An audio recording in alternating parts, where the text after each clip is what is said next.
I wanted to do a video today kind of talking about the left rear situation with springs, and if guys don't take their spring smashers to the track, I got some rules of thumb to keep an eye on extended spring length and droop height and everything else. So let's talk about the left rear spring and the rear suspension today. I've spent the last 30 plus years working on race cars, building race cars, and racing cars. And I'm here to help you better understand racing technology.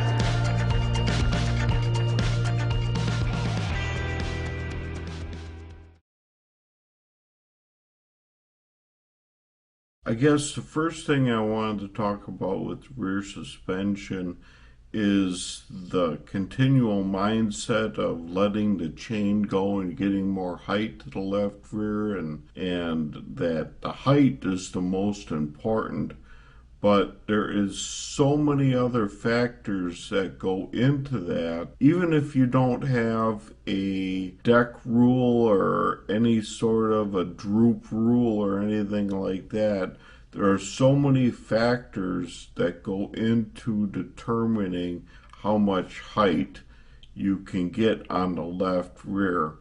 And it mainly focuses around chassis roll angle. Now, since we have a solid rear axle in the back, if you raise the left rear at all, it's going to want to start pulling the spring tension out of the right rear unless you increase the roll angle.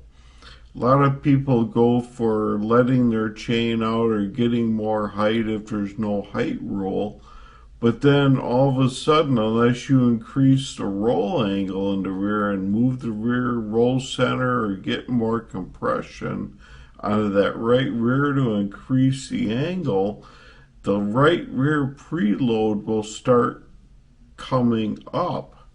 Now, I don't care about spring smash numbers. Everybody thinks you put these springs in a smasher and that's the load that your right rear sees, but that is totally ridiculous. There are so many other factors once you take that spring out of that spring smasher that affect the right rear load that nobody even pays attention to anymore, and I think that's actually a problem. People are relying on these spring smashers way too much, and they're not thinking about the total car as a whole. Any bar angle changes or panhard bar changes you make on your left rear is going to affect the roll of the car and take preloads out here and there. So like I say, any adjustments you make, that's why a lot of guys don't like making a lot of adjustments on their left rear, at least the faster guys, because the faster guys, the top level guys, know that adjustments or too many adjustments on left rear will affect the car all the way around. So adjustments on the left rear can't be taken lightly. No longer are we in a time where you can just drop the left rear rod for traction or move the panhard bar to get more stick. It's more complicated than that, or it's always been that complicated, but nobody ever thought about it. The physics on these cars hasn't changed. The physics are the same. It's just the guys understanding and the smart guys understanding how all this stuff comes together is why the cars are quotably getting more technical. Well, they're not more technical. It's just guys are getting better at understanding them. I mean, they've always been this way, but with the rear suspension rules being more open, you could make more changes, and people were all over the board with swing arms and, where you put your rods. And nowadays, it's all pretty much standard. It's a lot closer. They've clamped so much down in these left rear rules and suspension rules. It's ridiculous, in my opinion. I think these left rear suspension rules, or all these suspension rules we have right now, is mainly to keep the dumb guys with a ton of money competitive. The smart guys without a ton of money were beating the dumb guys with a ton of money, and they didn't like that. So they got with the rules, the sanctioning bodies, and they got all these rules put in place to make basically racing dumber. Okay? Um, but now the smart guys are figuring out how all this stuff works, and they're still rising to the top. What it also appeared to me with all these rule changes, it all kind of stemmed around NASCAR guys getting involved in our sport. When NASCAR guys were getting beat so bad with their teams because they had a ton of money, they were fueling it into the sport, and all of a sudden you get a guy like back in Davenport's big year with Rumley where he just smoked them. And, it was off the intelligence of Rumley and Davenport and their team, and Davenport's driving ability and the understanding of the cars why it smoked them. So the sanctioning bodies clamped down on all these suspension rules to give these NASCAR guys a chance. So I think that's my take on it. I don't know if it's extremely accurate, but that's the way I see it. But anyways, let's get back to topic. Increasing roll is what you actually want to do here.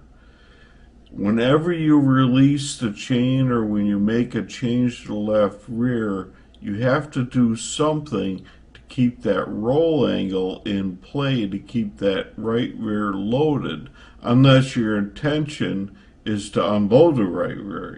Maybe if it's really heavy with a big cushion and you're going to park that thing up on that cushion the whole race, maybe unloading it a little bit ain't bad. If you drop the lower rod to increase traction, that left rear is in the slick and you can park that right rear up on the cushion. That may be an option for you, but you got to keep that in mind when you're making your changes. It can't be just, oh, it's slick, I'll drop the lower left rear rod or something like that. It's a little more complicated than that now. To increase roll in the car, there's a ton of things you can probably do. You can move lead, which is probably a good thing, decreasing that left side weight a little bit, move some lead over, or move the panhard bar a little bit so it actually starts rolling out of the right rear more. It sounds weird, but you have to find a place in the panhard bar that will allow you to roll on the right rear. Just adding pick angle to it will technically load the right rear a little bit more, but it won't roll onto the spring as much.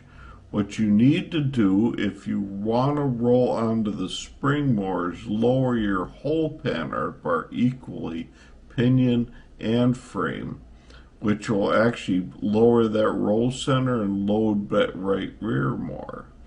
So that's a couple things, couple ideas you can do to increase roll angle if you want to let your chain out or whatever you want to do, increase height. I get questions a lot about chaining the right rear down, and I'm not a big fan of it if you get your car right.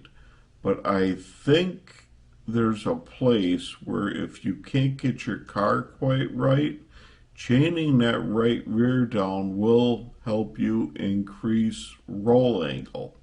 I mean, it's kind of a band-aid, and I would lean towards having your car right than chaining that right rear down. But I hear a ton of people are chaining their right rears down to keep that preload, increase that angle, and keep consistent load on that right rear all the time. Like I said, I'm not a real big fan of it.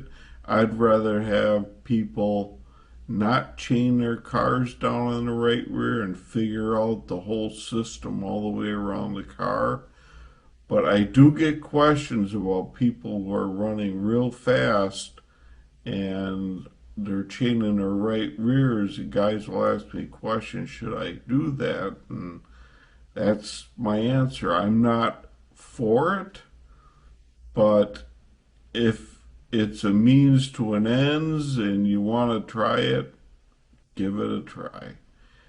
It's about keeping that right rear loaded and keeping the roll angle in that car.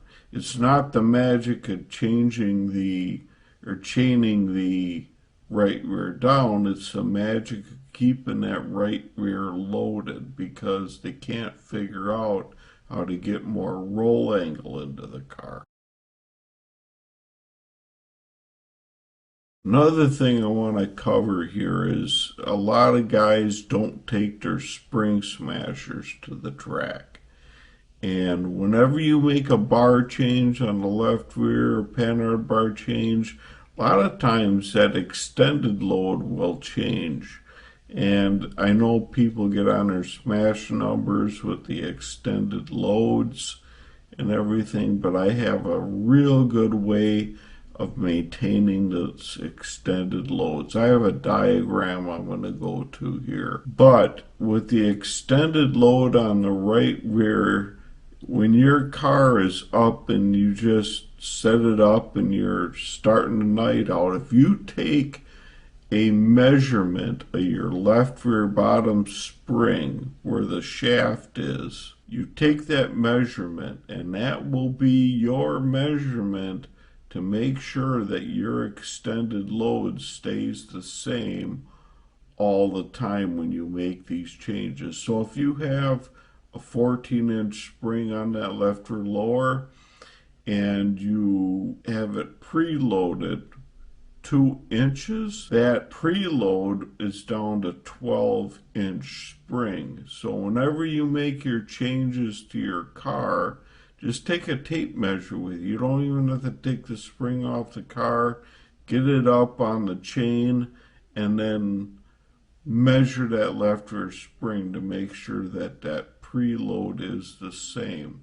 A lot of times when you make changes like that, the bar angle changes will push that bird cage around and the heights will be different and guys are complaining they're losing their extended load. Well, it's if you maintain that length on that bottom spring with just a tape measure, you don't have to get real technical. Just maintain that length with a tape measure on that bottom spring. When the chassis is up and loaded, that is your extended load. So don't make it more complicated than what it needs to be. When you make your changes, have a tape measure there, run it on the spring, make your change, run it on the spring, and make sure that that extended load stays the same. Unless you want to change extended load, then you just change it.